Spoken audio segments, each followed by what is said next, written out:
Hello everyone, I'm Bhavna Aren. I'm back with lesson 5 of class 6th of history. You can see all the highlights of this chapter we are going to learn today. So let's get started. This chapter basically starts with a thinking process of a boy whose name is Shankran on an election day. One day, a Shankran woke up to see his grandparent all around, but he just saw that his grandparents are in hurry to go to the polling booth to give their precious vote. So this question arises in his mind why they are so excited. But somewhat father explained him that, do you know, son, we can choose our own rulers today. And this is how this chapter begins. As we all know that we can easily choose our leaders or rulers by voting system nowadays or from the last past 50 years or more than that. But how did the man becomes ruler in the past? This question arises almost in each and every mind of ours. So some of the rajas we have already learned in the previous chapter were probably chosen by the Jana, that is by the people. But around 3000 years ago, we find some changes taking place in the various ways in which rajas were chosen. Like some men now become recognized by the rajas as rajas by performing very big sacrifices. Like one of the example is of Ashwamedha or horse sacrifice. In Ashwamedh Yagya, a horse was let loose to wander freely and it was guarded by the Raja's men. If the horse wandered into the kingdom of other Rajas and they stopped it, it means they are simply challenging the Raja or to his power. So they had to fight. And if they allowed the horse to pass, it means that they are accepting the power of the Raja who wanted to perform the sacrifice, that he is stronger than them. Then it after completing this ritual, these Raja were then invited to the sacrifice, which was performed by the specially trained priest or Brahmins, who were rewarded with the gifts thereby. The Raja who organized the sacrifice was recognized as most powerful person, and all those who came brought some or the other gifts for the Raja. The Raja was the central figure in this particular ritual. He often had a special seat also, like a throne or a tiger skin on his chair.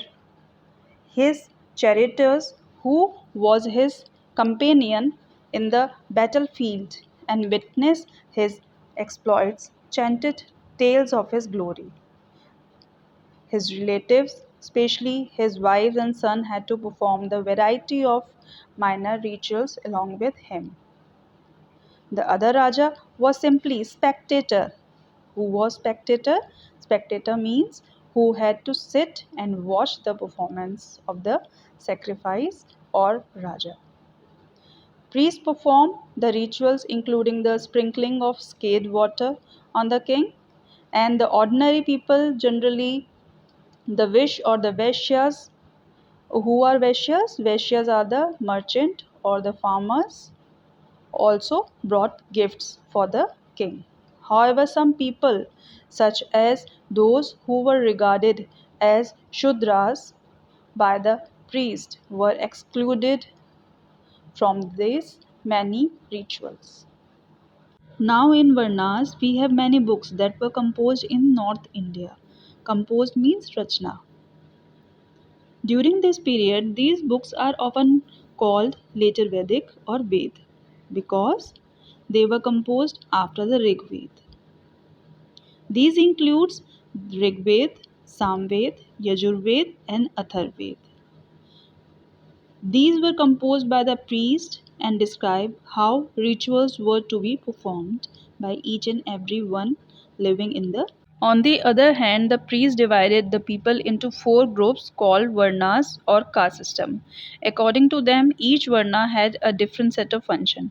Like the first varna was the Brahmin, or you can say the caste system is categorized into four categories. That is the Brahmins, then Kshatriyas, then Vaishyas, and last is the Shudras. What is there in the Brahman? The first Varna was that of Brahman. Brahman were expected to study and teach the Vedas, perform sacrifices, and used to receive the gifts. Then the second place were of Kshatriyas. Who were Kshatriyas? Kshatriyas were the people who used to just the warriors who fight the battles and protect people. Secondly, we have the rulers known as Kshatriyas. They were expected to fight battles and protect the peoples. Then third, we have the Vish or Vaishyas. They were expected to be the farmers, herders, traders, or merchants. Both the Kshatriyas and Vaishyas do have one thing in common, that they both can perform the sacrifices. And the last we have the Shudras, who had to serve the group of peoples or the societies, but they are not being able to perform any kind of rituals. Often women is also a part of this Shudras, as both women and Shudras were not allowed to study the Vedas. The priest also said that these groups were decided on the basis of birth. For example, if one's father and mother were Brahmins, one would automatically become a Brahman, and so on. But later, they classified some people as untouchable also. Now we are going to talk about the Janpads. Who are Janpad? The word Janpad literally means the land where the Jana or people set its foot and settle down on that particular land is called Janpad. The Raja who performed these big sacrifices were now recognized as the big Raja of Janpad rather than Janas. Some important Janpad you can show in map 4 on page number 49. As archaeologists have excavated or searched for a number of settlements in these Janpad, like as Purana Killa in Delhi, then Hastinapur near Meerut, and Atranzi Khera near Etah. They found that the people lived in herds and kept cattle as well as along with the other animals. They also grew a variety of crops like rice, wheat, barley, pulses, sugarcane, sesame, and mustard. And most importantly, they made earthen pots, which are grey in color, and others were in red. And one more thing is there, that one special type of pottery are also found at this site, which is also known as painted grey, where as you can see on the left side of the page, that as these grey ware painted bowls are being used on special occasions for some important people to serve special foods. Now we are going to talk about Mahajanpad. About 2500 years ago, some Janpad became more important than others, and hereby they were known as Mahajanpad. And you can see over here also on a map that there are very important Janpad, Mahajanpad, and cities are being showing on this particular map. Most importantly, these Mahajanpad had a capital city also, which is being fortified by the huge walls of wood, brick, and stone were built around them in order to protect themselves from the attacks of others. So basically, there are three reasons to it why the capital city is being fortified. Like the first reason is that the forts were probably built because people were afraid of attacks from other kings and needed protection also. Then the second is, it is also likely that some rulers wanted to show off that how rich and powerful they were by building really large, tall, and impressive walls around their cities. And thirdly, that they land and the people living inside the fortified area could be very much easier for them to control easily by the king. Then, building such huge walls required a great deal of planning. Thousands or lakhs of bricks or stones had to be prepared before it. Then, this in turn means enormous or very large labor provided, possibly by the thousands of men, women, and children, became their part, and the resource had to be found for all of this. The fortification wall you can see over here in the image, that is of Koshambi.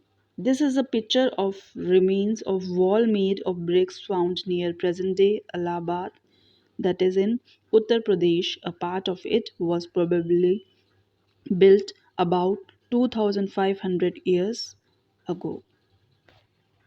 Now the new Rajas now began maintaining armies. Soldiers were regularly paid by the salaries and maintained by the king throughout the year. Some payments were probably made using the punch mark coins. We are going to learn in the later chapter 8. So, do you know what is punch mark coins? Punch mark coins are basically rectangular or sometimes square or in round shape, either cut out of metal sheet. But the coins were not inscribed, but were stamped with other symbols using dies or punches. Hence, they are called as punch mark coins. These coins are basically found over most part of subcontinent and remain in the circulation till early century.